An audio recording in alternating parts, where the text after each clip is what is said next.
What are the advantages of taking an NLP practitioner course?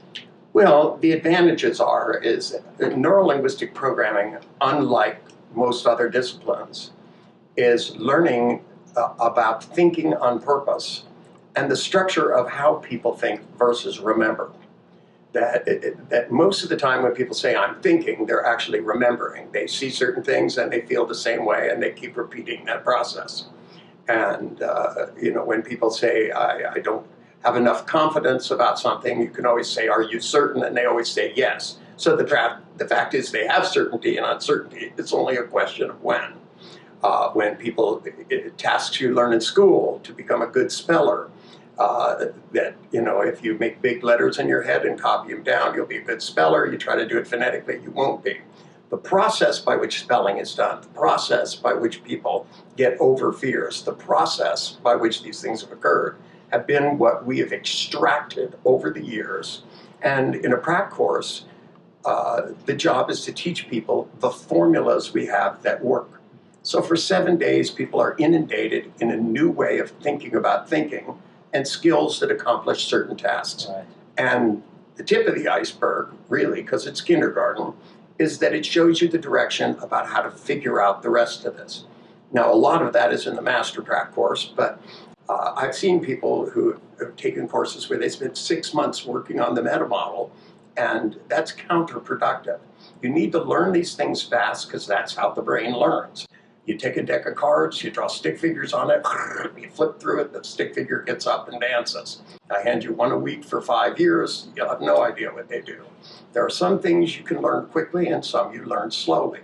The brain identifies by patterning, so we teach courses where we run these patterns by fast, both consciously and unconsciously, to install them in people so that they can then go back and practice over the weeks and months ahead, and hopefully come back and get another level of that. To me, I think that's the proper kind of training. One step further, I think I've trained the best people to do that over the years. And if you go to somebody I trained 30 years ago, then they're not going to be as good as somebody I trained, last year, because I know more now than I did then. I know more about how to do it.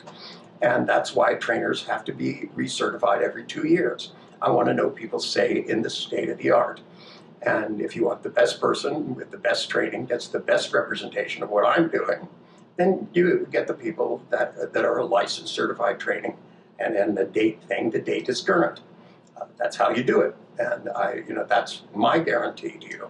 Now, if somebody else just went out and got a printer and ran through and made themselves a trainer, and it'll say trainer of NLP, I'm afraid that doesn't mean they know anything. And if somebody else gave them a certificate that said they were a trainer, the word that pops into my mind is refund, because how can you take things out of my books and go and teach people without my permission? I put books out in the past 5 years, and people are teaching things that are in that book without my permission. I can't release them all, but certainly you should say to yourself, if they'll steal from Richard, they might steal from me. It's a question of ethics. And there's no reason for people to do anything other than get certified training. You'll get the certificate you deserve, and I sign every single certificate by every single practitioner and every single master practitioner with a pen in ink. And if you're looking at one and it looks photostat, it's not. I sign with ink on every single certificate. And believe me, it's tedious, but I do it because I want to see who you are, memorize your name, and know these are the people that I've trained. And, if you go to a dentist, you should always get the best dentist you can get, or a surgeon. You should find out that their patients have lived. You should find out the students of the people you're going to learn from and make sure that they're happy. And that's not even enough. You should make sure that they're being taught by somebody that knows what they're doing.